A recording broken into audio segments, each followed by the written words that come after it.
మీ సభ ద్వారా కాంగ్రెస్ గవర్నమెంట్కి అసలు ఏం చెప్పదలుచుకున్నారు దళితులందరూ కలిసి? చూడండి, నా పేరు షేపూర్ నరసింహ. నేను మాల సంఘాల జేఏసీ వైస్ చైర్మన్ను.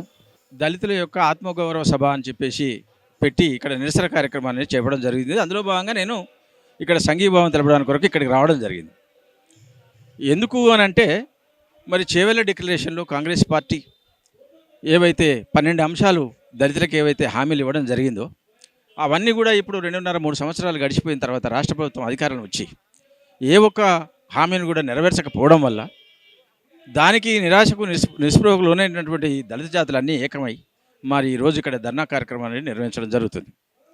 అందులో ముఖ్యమైనటువంటి అంశాలు ఏంది అని అంటే, మరి చేవెళ్ళ డిక్లరేషన్లో ఏవైతే ఈ రాష్ట్రంలో ఉన్నటువంటి దళితులకు సంబంధించి అసైన్డ్ భూములను పట్టా భూములుగా మారుస్తామని చెప్పేసి హామీ ఇవ్వడం జరిగింది. అదేవిధంగా ఈ ఎస్సీలకు జనాభా ప్రాతిపదికన 15% ఉన్నటువంటి రిజర్వేషన్ను 23% పెంచుతామని చెప్పేసి హామీ ఇవ్వడం జరిగింది.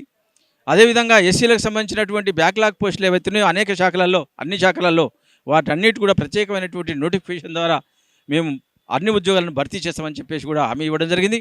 అదేవిధంగా ఈ ఎస్సీల సంక్షేమం కొరకు 22,000 కోట్ల రూపాయలు వెంటనే మేము రాష్ట్ర ప్రభుత్వం అధికారంలో రాగానే సంక్షేమం కొరకు 22,000 కోట్ల రూపాయలు విడుదల చేస్తామని చెప్పేసి కూడా జరిగింది. అదేవిధంగా ఎస్సీలకు సంబంధించి అందరికి సంబంధించి ఒక మరి మాల భవన్ అని, మాదిగ భవన్ అని, లేకపోతే దళిత భవన్ అని చెప్పేసి అనేకమైనటువంటి ఈ విధంగా ఒక 12 అంశాలను ఈ దళితులకు హామీ ఇవ్వడం జరిగింది. వీటిలో ఏ ఒక్కటి కూడా ఇంతవరకు మరి నెరవేర్చలేదు. దాంట్లో భాగంగానే ఈరోజు నిరసన కార్యక్రమం తెలియజేయడం జరుగుతుంది. ఇన్ని హామీలు ఇచ్చినారు దళితులకు కానీ మిగతా వర్గాలకు కానీ అందరికీ, నిరుద్యోగులకి, రిటైర్ ఎంప్లాయీస్కి, సర్వీస్లో ఉన్న ఎంప్లాయీస్కి అనేక హామీలు ఇచ్చినారు. ప్రతి ఒక్కరు కూడా రోడ్లకి నిరసనలు తెలుపుతున్న సందర్భాలు మనం చూస్తున్నాం. ఈ గవర్నమెంట్ ఉన్న ఇంకా 2 సంవత్సరాలలో వీళ్ళందరి హామీలు దాంతోపాటు మీ హామీలు కూడా తీరుస్తారనే నమ్మకం మీకుందా అసలు? ఈ విషయం మీద గతంలో అనేక సందర్భాల్లో అనేక విషయాల పట్ల మరి ప్రశ్నించడం జరిగింది. ఈవెన్ రిటైర్డ్ ఉద్యోగులు కావచ్చు, లేకపోతే ఉద్యోగంలో ఉన్నటువంటి వాళ్ళు కావచ్చు, ఇంకా మిగతా వాళ్ళందరూ కూడా రాష్ట్ర ప్రభుత్వాన్ని ప్రశ్నిస్తున్నటువంటి క్రమంలో రాష్ట్ర ప్రభుత్వం చెప్పుకొస్తున్నటువంటి అంశం ఏంటంటే, గత ప్రభుత్వం ఏదైతే బీఆర్ఎస్ ప్రభుత్వం ఉందో ఆ ప్రభుత్వం చాలా రకాలుగా ఆర్థిక విధ్వంసాన్ని సృష్టించిపోయింది. అనేక రకమైనటువంటి మరి రాష్ట్రాన్ని అప్పుల పాలు చేసిపోయింది. ఈ రాష్ట్రం కొంత నిలబడాలంటే, కొంత సుస్థిరత సాధించాలంటే కొంత సమయం తీసుకుంటుందని చెప్పేసి చెప్పడం జరిగింది. అందులో భాగంగా ఈరోజు దళితులు అనుకోండి, లేకపోతే ఉద్యోగస్తులు అనుకోండి, రిటైర్డ్ ఉద్యోగస్తులు అనుకోండి, ఎవరైనా కూడా కొంత టైం ఇచ్చి చూద్దాంలే, మరి రాష్ట్ర ప్రభుత్వంకి కొంత టైం ఇస్తే కనుక కొంత స్టాండ్ అయిన తర్వాత మళ్ళీ అడగొచ్చులే అని చెప్పేసి అనుకోవడం జరిగింది.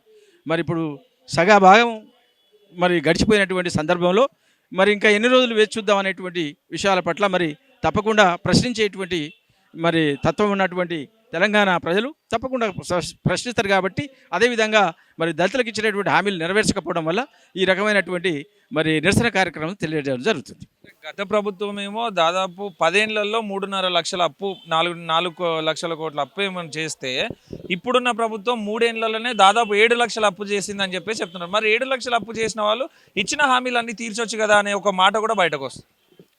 చూడండి, వాళ్ళు 8 లక్షల కోట్లు అప్పు చేసిరని, వీళ్ళు 3.5 లక్షల కోట్లు అప్పు చేసిరని ఈ విషయాల పట్ల మరి లోతుగా అధ్యయనం చేసి దానికో శ్వేతపత్రం విడుదల చేస్తే ఈ ప్రజానీకం తెలుస్తుంది.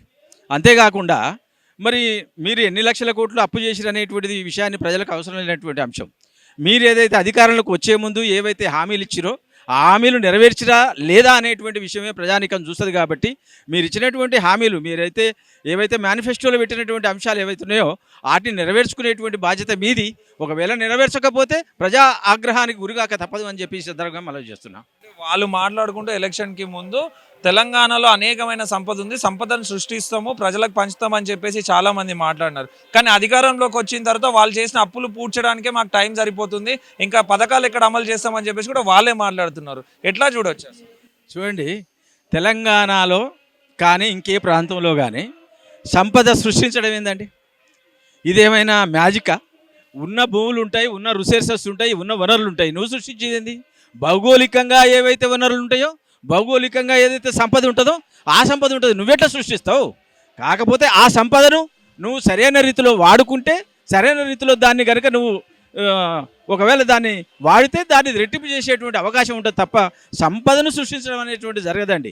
నువ్వు ఆ ఉన్నటువంటి వనరుల ద్వారా వనరులు ఉపయోగించుకొని సరైన పద్ధతిలో వాడితే కనుక భవిష్యత్ తరాలకు అందుబాటులోకి వస్తుంది, భవిష్యత్ తరాలు బాగుపడతాయని చెప్పి నేను ఈ సందర్భంగా మనవి చేస్తున్నాం.